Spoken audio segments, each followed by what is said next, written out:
Olá, galera. A gente está entrando já para a quarta aula, não me lembro mais. Mas, enfim, hoje a gente vai ver a validação dos métodos instrumentais dentro da análise química. Tá? As considerações gerais sobre a validação e a qualificação.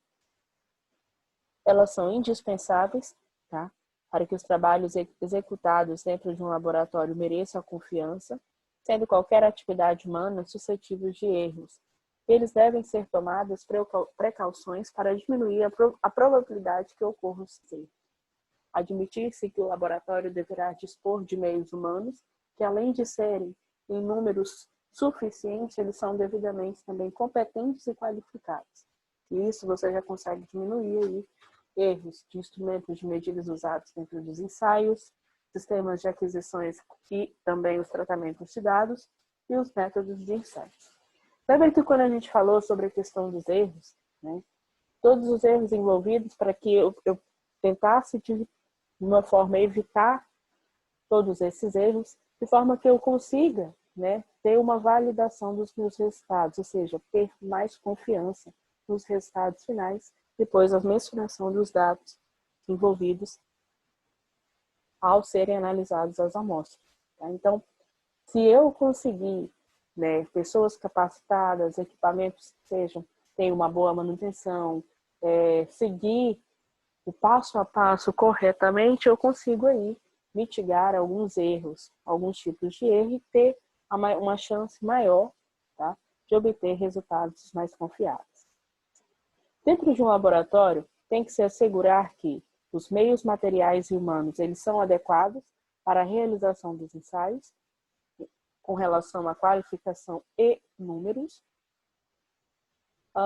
Com relação à exposição destes assuntos, serão tratados separados em vários componentes dentro do laboratório. Tá? E aqui nessa aula a gente vai admitir que os equipamentos dos laboratórios e os respectivos operadores, eles são qualificados para a realização dos ensaios, tá? E é onde a gente começa a apresentar e discutir a validação dos métodos e também a análise clínica dos ensaios. Validação de métodos de ensaio. A validação do método de ensaio de análise é um procedimento utilizado para provar que o método de análise ele é suficiente e rigoroso para dar resultados dignos de confiança para o fim em vista. Ou, para isso, há que verificar a conformidade do método com vários critérios para que terá que se proceder aos ensaios de forma ajustada à natureza do método e de amostras ao serem analisadas. O delineamento experimental para os ensaios de validação. Antes de começar o trabalho experimental, há que ter em conta a natureza das técnicas utilizadas, bem como o trabalho já realizado no desenvolvimento dos métodos de ensaio. Vai tomar-se como exemplo um tipo de método para análise química. Os métodos, galera, eles não são escolhidos aleatoriamente. Assim como ao manusear uma amostra, os reagentes, eu também devo conhecê-los, para que todo o comportamento em que a solução apresentar, a reação apresentar, eu devo conhecer. Não dá simplesmente para mim aplicar uma técnica analítica sem conhecer a metodologia. Porque como que eu consigo evitar erros de uma coisa que eu não conheço? Tá? Seria mais ou menos esse princípio. E para enquadrar a discussão deste assunto, vai então admitir-se que usa uma técnica cromatográfica em que não é necessário ter preocupações com pormenores relativos às fases de amostragem, conservação de amostras e pré-tratamento das amostras a serem ensaiadas. Os critérios de validação e adequabilidade do método. O método de análise química utilizando vários critérios, mas no fim terá que ser feita uma avaliação global dos métodos para verificar se ele é adequado ou para os fins em vista. Tá? Ou seja, eu tenho que, ao conhecer os meus reagentes, aquilo que eu quero obter, certo? As técnicas a serem empregadas, eu tenho que questionar se a técnica empregada ela está adequada com o tipo de dados que eu estou querendo obter, né? Os métodos de análise, eles podem servir para analisar um componente de uma amostra e ser inadequado para analisar outro tipo de amostra. E pode-se considerar como exemplo o método de análise de ferro no minério, em que o teor pode ser de ordem de 70%. Por outro lado, a análise de ferro numa água natural, em que a concentração de ferro pode ser de ordem de 70 partículas por milhão. Tá? Então, eu tenho que conhecer, como eu falei, conhecendo os reagentes, conhecendo a minha solução, conhecendo a minha amostra, claro, eu não vou ter certeza 100% dos elementos que compõem a minha amostra. Só que eu tenho que saber qual é o tipo de meio, se é um meio aquoso, se é em meio sólido, se é em meio a seco. Eu tenho que conhecer todas as propriedades ali presentes, tá? Para que eu consiga empregar e adequar as minhas técnicas para o manuseio dessas amostras. Seletividade e especificidade. Possibilidade, que são as famosas interferências. A possibilidade do método fazer discriminação entre o composto que está a ser analisado e outros componentes interferentes, eventualmente existentes na amostras a serem analisadas. Ou seja, tudo aquilo que pode ou não interferir no processamento, ou seja, na minha análise. No caso das técnicas cromatográficas, esta verificação pode ser sistematizada em termos de fator de capacidade do componente a ser analisado, os números de pratos teóricos da coluna cromatográfica, fatores de separação, fatores de resolução e a assimetria do pico cromatográfico. Galera, a gente vai fazer o trabalho seguinte. Antes de eu dar continuidade, eu vou falar logo. A primeira pesquisa que vocês vão fazer, a gente vai fazer trabalho em duas atividades, só apenas. A primeira atividade é uma pesquisa sobre a técnica de cromatografia. Vocês vão ver que dentro da cromatografia eu tenho algumas outras técnicas também sendo aplicadas, tá? E a segunda eu vou jogar lá no grupo, tá? Que vai ser para vocês pesquisarem dentro do material de vocês e responderem para mim, tá bom? E me enviarem até segunda-feira, no caso.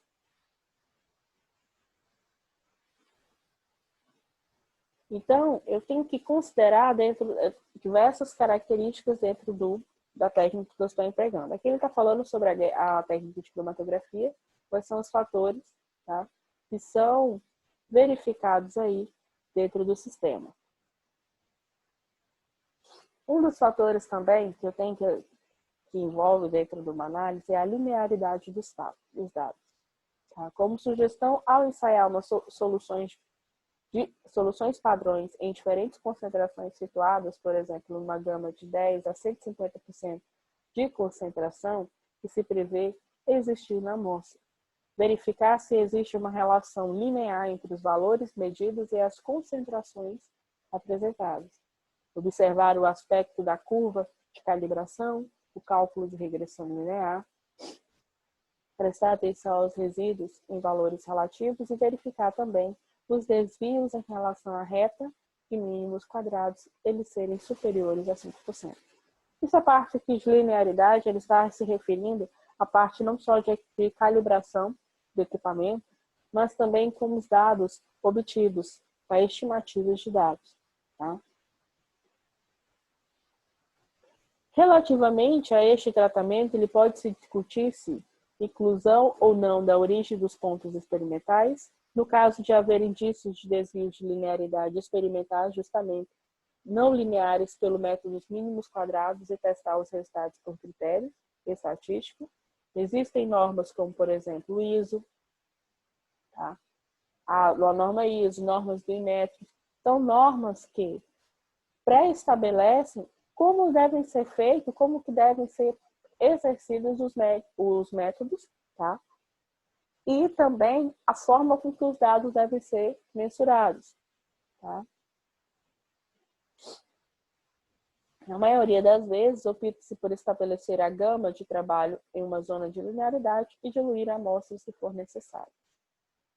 Aqui eu tenho uma medição de amplitude do ruído. Tá? Para calcular o limite de detecção, interessa medir o valor da amplitude de ruído no período curto, para que há vários métodos como traçar só duas retas paralelas ou considerar segmentos de retas para fazer médias de ruídos medidas para os segmentos. Aqui a gente tem dois exemplos, tá? De como seria. Os picos em que ele fala seria mais ou menos essas linhas aqui, as variações. E aí, por meio do cálculo de medição dessas linhas, eu consigo determinar a amplitude de cada ruído emitido. Tá? Então, em alternativa, esse método pico a pico, que é o famoso, conhecido, pode-se usar esse método de cálculo RMS, Root Mean Square, que também existe em muitos sistemas de dados. Tá? Os limites de detecção e quantificação de sensibilidade do método. O limite de detecção corresponde à concentração mínima que é detectável nas condições do ensaio. Por exemplo, pode considerar que a concentração ela é igual ou correspondente a 2 ou 3 vezes o ruído de período. É quando eu falei para vocês, a gente está lidando com amostras, o qual a gente já tem alguns critérios que a gente considera como as amostras padrões. E por meio desses dados obtidos, das variações aí dos picos, tá? Eu consigo determinar do ruído, eu consigo determinar que tipo de substância, tá, está presente e a quantidade também.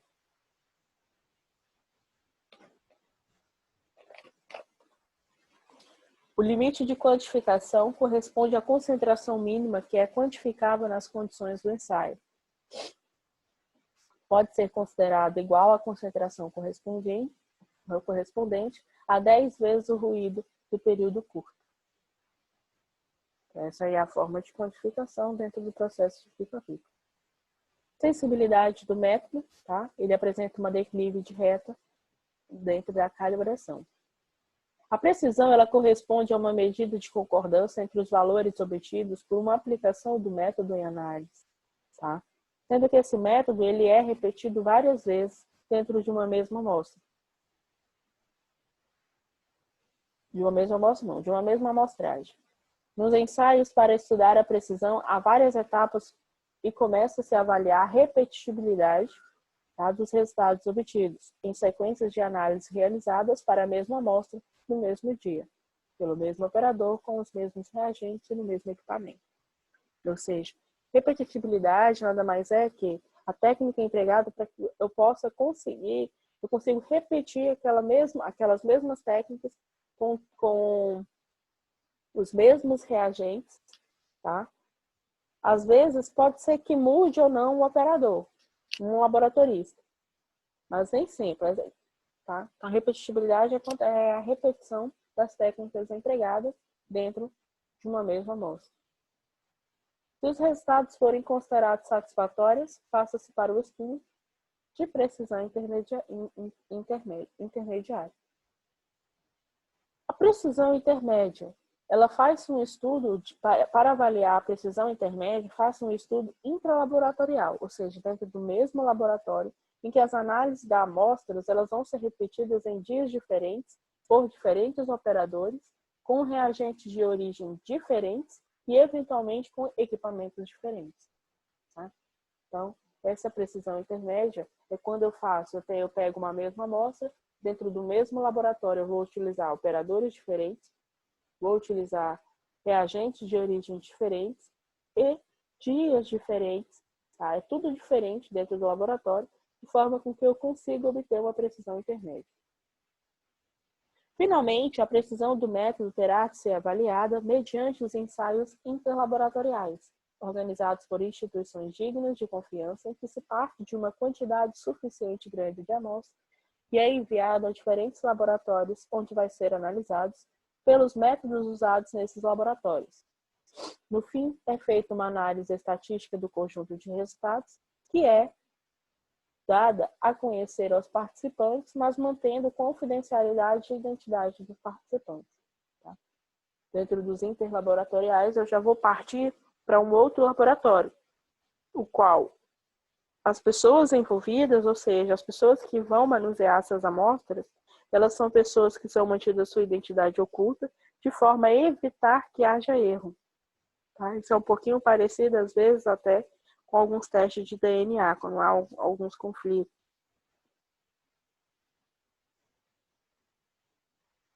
Exatidão. Exatidão vai corresponder a uma medida de concordância entre o valor obtido por aplicação do método de análise e o valor verdadeiro. Os modos de proceder. Eles são usados nos ensaios de fortificação de amostras. Parte-se de uma amostra que contém o composto que se pretende dosear e adiciona-se a uma quantidade conhecida desse composto. Pelo que se fica a conhecer respectiva concentração, aplica-se o método de análise e compara-se o valor medido com o valor teórico. Geralmente, o valor é expresso de forma de porcentagem de recuperação. Então, a exatidão corresponde aos valores encontrados dentro de uma solução, certo? O qual eu tenho padrões que eu consiga comparar esses valores e aí chegar ao mais próximo do valor exato dentro da minha amostra, das minhas análises. No caso de existir o método de referência, a mesma amostra analisada pelos dois métodos e os resultados eles são comparados, havendo material de referência, tá, como certificado, ou material equivalente. E ele pode ser analisado pelo método que está sendo estudado e comparar os resultados obtidos com os valores que contam nos certificados. Tá? Certificados são basicamente os valores padrões que tem, as normas dentro das normas, como ISO e METRO, todas aquelas padrões que a gente já viu. A participação em ensaios de intercalibração, eles também permitem avaliar a exatidão, pois quando se recebe um relatório final, ele fica a conhecer um valor credível para a concentração da amostra a ser analisada. Robustez é o método de uma medida de influência em que as pequenas variações de condições experimentais podem ter nos resultados. Para avaliar a influência das variações nos vários parâmetros, pode testar-se um ou então variar simultaneamente vários, mas de acordo com a programação cuidadosa dos ensaios. E para o uso dos amostradores automáticos, deve ter-se em conta a estabilidade das soluções de 16 ou 64 horas aí, tá? De estabilidade das soluções. Então, a robustez nada mais é que o método qual é empregado, onde ele consegue fazer as medições, tá? Avaliar as variações, as condições de cada solução, incluindo todos os fatores. Quais são os fatores que influenciam aí na obtenção de resultado dentro de um ensaio? Tá? Então, a robustez serve para isso. Conformidade com as normas internacionais e as normas de validação. Existem normas de validação de um método, bem como guias para a interpretação dos resultados dos ensaios de validação, que são, por exemplo, United States Pharmacopeia, que é um modelo de interpretação de validações dos dados, tá? Dentro do instituto, dentro dos padrões americanos da farmacologia, tá? Temos também a International Conference on Harmonization, tá? Que é um conselho internacional de harmonização dentro de validações, ou seja, ele apresenta, são normas, são padrões, tá? Empregados para cada setor. Dentro da mineração, a gente tem também diversos fatores que fazem essa validação dos processos, assim como eu tenho na indústria química, na indústria farmacológica, na indústria petrolífica, ou seja, são padrões que que validam, tá? Os resultados e os padrões aplicados dentro de cada laboratório, tá? Então, quando vocês verem, eles seguem padrões e tá lá, conforme uma determinada instituição ou determinada metodologia, tá? Significa que eles têm uma confiabilidade, eles têm alguns processos em qual eles utilizam, eles seguem para poder padronizar esses valores, os valores obtidos, ou seja, para validar os valores que eles são das análises ao serem analisados. Os trabalhos de validação dos métodos já se encontram facilitados por um software de sistema cromatográfico, ou seja, dentro de um software de cada equipamento, lá no software deles, eles têm a forma de mensurar os dados e a forma com que eu devo interpretar, tá? Já sai praticamente ali prontinho. Em algumas exceções, depois de vocês analisarem os gráficos, ainda há a necessidade de você fazer a interpretação dos dados. E eles executam automaticamente as tarefas usando os valores previamente especificados para os parâmetros e verificam se os valores calculados estão em conformidade com os requisitos, produzindo documentos do relatório em relação ao registro eletrônico dos resultados. As considerações finais, tá, sobre o método de validação do método. Pode aligeirar-se esse trabalho de validação de métodos de análise e se os métodos adotar laboratórios forem normalizados ou aceitos por instituições dignas de confiança. Outras observações é fazer que se torna necessário revalidar um método de ensaio e se vão ser feitas alterações significativas no método. Tá? Como conclusão final, pode-se afirmar que não vale a pena fazer análise de rotina com métodos que não sejam validados. Tá?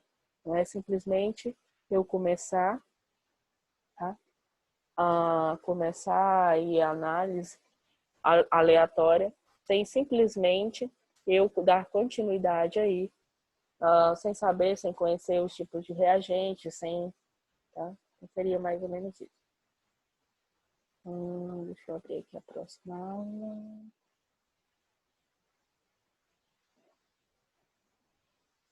Manutenção.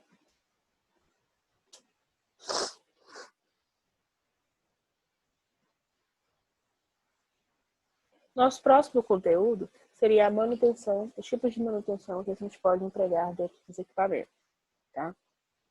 Vamos falar dos principais conceitos apenas. Acredito que para alguns, ou para a maioria, não sei, vocês já têm ouvido falar sobre os tipos de manutenção que são empregadas e como elas são empregadas, certo? Então,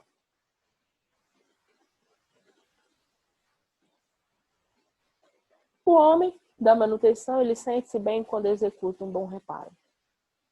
O que vocês acham? O que seria isso? O homem da manutenção, ele sente-se bem quando consegue evitar falhas. Esse é o paradigma do homem moderno, tá?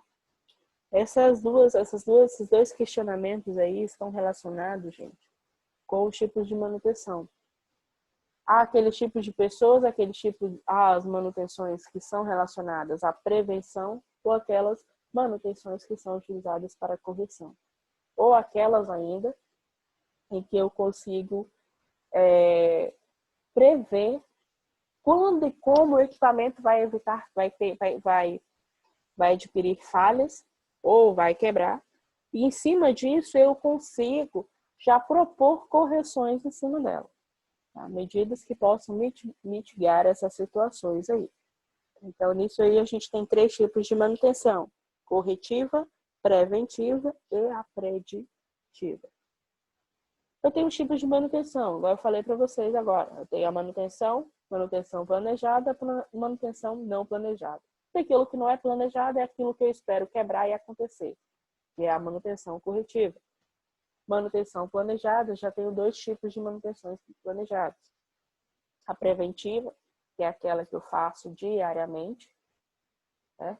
E a preditiva, tá? Já é aquela que eu faço utilizando equipamentos específicos, elas se tornam um pouquinho mais caras por isso, porque não é só por uma questão de prevenção, mas eu já estou imaginando possibilidades para evitar que esse tipo de situação aconteça. Os objetivos atuais da manutenção, quais são? Redução de custos, evitar paradas com perdas de produção, diminuir tempos de imobilização, ou seja, se eu tenho equipamento parado, significa que eu estou perdendo dinheiro. Reduzir tempos de intervenção através de uma boa preparação de trabalho, reduzir falhas e defeitos, melhorar a qualidade de produção, aumentar a segurança, aumentar o output da produção, tá? Ou seja, aumentar a quantidade de produto, aumentar o tempo de vida também das máquinas. Tá? Ou seja, vamos imaginar que a gente está lidando dentro de um laboratório com máquinas que custam valores exorbitantes, certo? E eu preciso tomar cuidado, porque se eu tenho um equipamento desse, o qual ele paralisa, significa que vai haver redução na minha produção, ou não vai haver produção nenhuma. Porque dependendo do tipo de equipamento que quebra, eu não tenho como substituir. E boa parte desses equipamentos, vamos lidar com que eles não têm manutenção aqui no Brasil, certo? São equipamentos que são importados para a gente. Normalmente, vamos colocar aí, vamos supor que a gente pega um equipamento alemão, até que venha um técnico autorizado para cá, para que ele possa identificar o que aconteceu, ou eu possa mandar para a Alemanha para avaliar, para que ele possa me dar retorno para substituir a peça, imagina aí o tempo e o dinheiro que eu já não perdi. Não basta só o custo de eu ter mandado o aparelho, mas eu me refiro também ao custo do valores correlacionado à minha produção diária. Tá? Lidando, alterando aí, inclusive, a minha produção, não só mensal, mas também com a minha produção anual. Então, temos que ter esse cuidado. E sem falar também que ninguém vai comprar um equipamento caro, certo? Para simplesmente não dar a manutenção precisa e reduzir ainda o tempo de vida útil de cada equipamento. Claro que os equipamentos a gente sabe que eles não duram para sempre, mas também aí a gente pode prolongar, tá, a vida desses equipamentos, a durabilidade deles. Então eu tenho aí manutenção corretiva não planejada, manutenção corretiva planejada, manutenção preventiva, manutenção preditiva, manutenção detectiva e a engenharia de manutenção, que é onde a gente não vai precisar entrar. Quais são as ferramentas disponíveis adotadas hoje em dia e que tem a palavra manutenção? Eu tenho a manutenção produtiva total, ou total produtive maintenance, manutenção centrada na confiabilidade, ou reliability centered maintenance, manutenção baseada na confiabilidade, ou reliability based maintenance. Manutenção corretiva é a atuação para a correção da falha ou do desempenho menor do que o esperado. Tá? Condições que levam à manutenção corretiva. Desempenho deficiente apontado pelo acompanhamento de variáveis operacionais e ocorrências de falhas. A manutenção corretiva ela pode ser dividida em duas classes. Manutenção corretiva não planejada e a manutenção corretiva planejada. A manutenção corretiva, tá, é quando você observa que o equipamento está apresentando falhas, tá, ou simplesmente ele paralisa e há necessidade de você fazer aí a manutenção para corrigir esses entraves aí. Então, dentro da manutenção corretiva, espera-se que o equipamento apresente defeito para então realizar o reparo. Ele é pouco eficaz, age somente após a quebra inesperada, reparo não planejado, parado ou não planejado de antecipadamente, desencadeia perdas de produtividade, disponibilidade imediata de pessoal, serviços especiais técnicos experientes especializados, uma imediata disponibilidade de peças, alto custo do serviço de reparo, e os serviços que surpresas emergenciais atrapalham o cronograma de serviços planejados. Ou seja, a manutenção corretiva sai daquela ideologia, ela é mais barata. Não, ela não é mais barata, tá? Porque às vezes a manutenção preventiva ela se torna mais barata porque não há perda de uma peça. Tem peças que às vezes elas se tornam mais caras do que o próprio aparelho, a sua substituição. Então aí por isso encarece muito a manutenção corretiva e sem falar que ela vai desencadear diversos problemas dentro da instituição. Por isso que hoje a gente utiliza mais a manutenção preventiva. Não é porque ela é mais barata, mas não é porque para evitar esse tipo de situação também. Mas também não só por acessibilidade do valor, que às vezes ela se torna mais barata por isso, tá? Mas eu consigo prever e não tem paralisações dentro do meu sistema operacional. A não planejada ela é a correção de falha de maneira aleatória, ou seja, sobre um fato já ocorrido. Ele acarreta altos custos, perda de produção, perda de qualidade, elevados custos indiretos de manutenção. Manutenção corretiva. Não confundir a manutenção corretiva com o quebra-galho, tá? Ou seja, povo tem mania, vamos dar um jeitinho. Tudo tem um jeitinho. Cuidado com esse jeitinho. Não tenho parafuso, não tenho utilizado empregado para esse tipo de equipamento. Aí você vai, sendo que normalmente os parafusos eles são criados para atender a configuração dos equipamentos. Mas esse daqui, vamos colocar, esse daqui vai substituir. Enquanto ele vai quebrando um galho, a gente não vai paralisando. Cuidado, porque às vezes isso pode gerar um problema ainda muito maior no seu equipamento. Uma coisa simples pode virar aí uma bola de neve e você ter perda total, inclusive, do seu equipamento. Tá? Então, tanto brasileiro para tudo tem um jeito. Não, cuidado com essas questões aí, porque nem sempre isso resolve as situações. Claro, tem aquelas que funcionam, né? Acham que funciona, mas com o tempo ela começa a apresentar problemas também. E dentro dos equipamentos de laboratório, não dá para simplesmente ter esse jeitinho ou lidar com essas situações sem tomar cuidado. Tá? Então, não dá para simplesmente ter um jeitinho. Porque se eu perco a calibração de fábrica, pode comprar outro aparelho, porque até para vocês calibrarem esses aparelhos, se torna um valor exorbitante. Desempenho, performance. Aqui eu tenho um gráfico da manutenção corretiva não planejada. Tá? Toda vez que vocês estão vendo esses picos aqui, significa o momento onde eu tenho T1, ele vai funcionar. Até o momento que ele começa a apresentar falhas e ele vai caindo. Aí essa parte aqui seria o tempo de manutenção, tá? Do equipamento, até que ele volte a funcionar de novo. Então, esse aqui seria o desempenho de uma manutenção corretiva. A manutenção corretiva planejada, ela apresenta um desempenho menor que o esperado ou da falha por decisão gerencial, isto é, pela atuação de função de acompanhamento preditivo ou pela decisão de operar até a quebra. Então, um trabalho planejado ele será sempre mais barato, mais rápido, mais seguro e de melhor qualidade do que um trabalho não planejado. As causas de adoção de uma política de manutenção corretiva planejada, ela pode ser devida aos seguintes fatores: possibilidade de compatibilizar a necessidade de intervenção com os interesses da produção, aspectos relacionados com a segurança e a falha que não provocam nenhuma situação de risco do pessoal para a instalação, melhor planejamento de serviços, garantia de existência de sobressalentes equivalentes ao ferramental, e a existência de recursos humanos como a tecnologia necessária para a execução dos serviços em quantidade suficiente, que podem, inclusive, ser buscadas externamente à organização.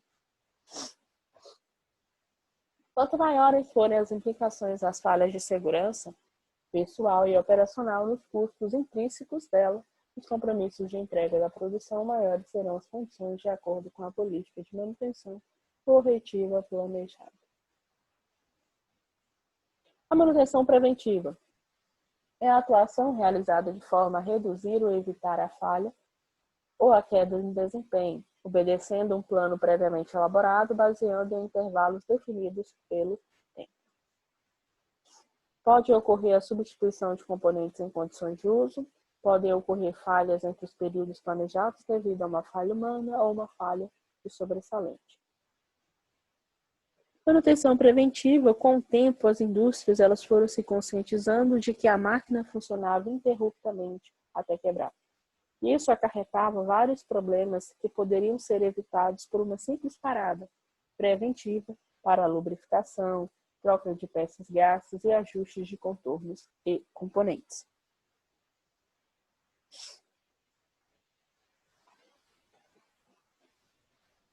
É a atuação realizada de forma a reduzir ou evitar falhas ou quedas em desempenho, obedecendo um plano previamente elaborado, baseados em intervalos definidos de tempo.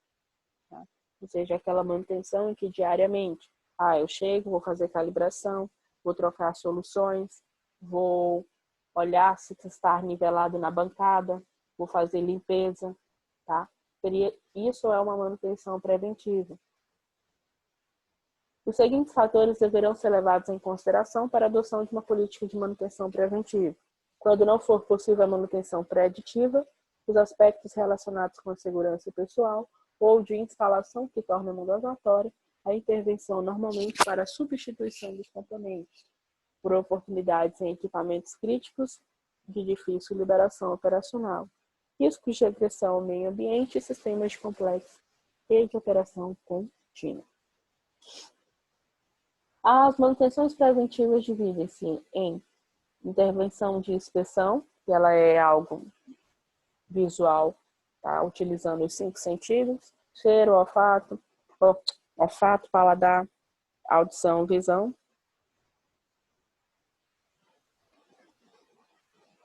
E o sistêmico ou sistemático, substituição por tempo instalado ou tempo de uso. Aqui eu tenho as suas variações, tá? Esses picos aí correspondem aos períodos de manutenção preventiva. Aqui nesses intervalos eu tenho seria a manutenção planejada, a corretiva não planejada. E aqui eu tenho as manutenções preventivas, ou seja, o equipamento funciona, tá? E a probabilidade de quebra do equipamento, ela diminui aí bastante, aumentando inclusive o desempenho dos equipamentos. A preditiva é a atuação realizada com base em modificações de parâmetros de condição ou desempenho, cujo acompanhamento obedece uma sistemática. O objetivo é prevenir falhas nos equipamentos ou sistemas através de acompanhamento de parâmetros diversos, permitindo a operação contínua do equipamento pelo maior tempo possível. Essa manutenção preditiva, aparentemente não. Ela é a melhor. Porém, os custos para ser aplicado a esse tipo de manutenção é um custo mais elevado. Tá?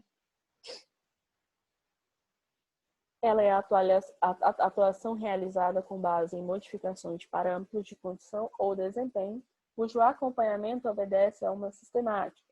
A manutenção preditiva também ela é conhecida como a manutenção sob condições ou manutenção com base no estado do equipamento. As condições básicas para adotar a manutenção preditiva são equipamento, sistema ou instalação que devem permitir algum tipo de monitoramento ou medição. Tá? Ela se torna porque normalmente essas medições e esse monitoramento é feito por outros equipamentos, e esses equipamentos também não são baratos, sem falar que há necessidade de ter um técnico especializado operando esses equipamentos. O equipamento, o sistema ou instalação deve merecer esse tipo de ação em função dos custos envolvidos. As falhas devem ser oriundas de causas que possam ser monitoradas e ter uma progressão acompanhada, e seja estabelecido um programa de acompanhamento e análise de diagnóstico sistematizado. Essa seria a manutenção mais indicada para dentro dos laboratórios de químicos, porém não é bem isso que acontece, como eu falei para vocês. Tem aí um alto custo, certo? Nesse tipo de manutenção. Os fatores indicados para análise de adoção de políticas de manutenção preditiva são os seguintes: aspectos relacionados com segurança de pessoal e operacional, redução de custos pelo acompanhamento constante das condições dos equipamentos, evitando intervenção desnecessária, e manter sempre os equipamentos operando de modo seguro por mais tempo.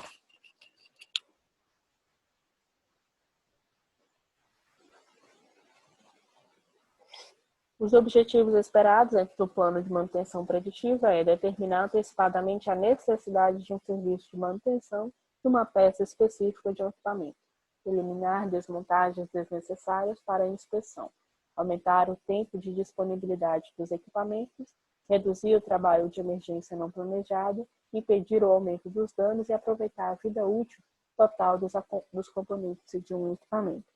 Esse, gente, é um tipo de manutenção aplicada, por exemplo, nos gasodutos, e daqui nas tubulações, por exemplo, dos empreendimentos.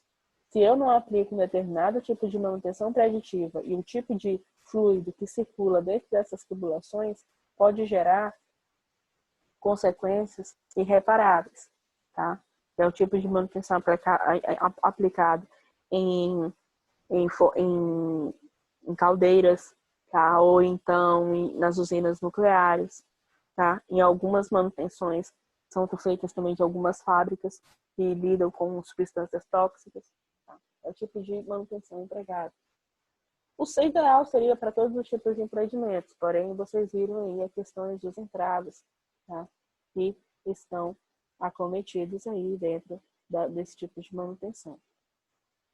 Então, aqui eu tenho, esse aqui é a engenharia da manutenção, que a gente não vai olhar. Aqui, o fluxograma da manutenção preditiva, ele apresenta as condições de intervenção, tá? Que são as intervenções condicionadas pelo dado de um parâmetro significativo. Se ele apresentou alguma alteração, alguma coisa, há necessidade de fazer intervenção.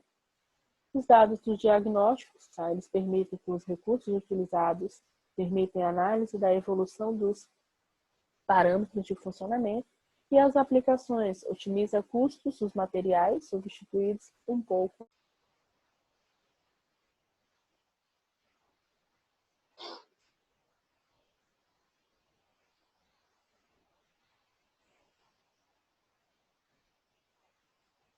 Então é basicamente isso, os tipos de manutenções. Manutenção preditiva, se os parâmetros de serem avaliados dentro da manutenção preditiva, vibração, pressão, vazão, temperatura, desempenho, performance, que são as cargas cíclicas, aceleração, corrente, tensão, resistência, defeitos superficiais como trincas, corrosões, fissuras e as análises dos lubrificantes. Os principais métodos de análise diagnóstico preditivo é a análise vibracional, análise de lubrificantes, ferrografia, cromatografia e viscosimetria, ensaios não destrutivos como raio-x, raio gama e ultrassom, partículas magnéticas, líquidos penetrantes e ensaios acústicos, termografia, ensaio visual, endoscopia direta ou indireta, e a estanqueidade, que é o Wick test. Tá? Então, esses são os principais.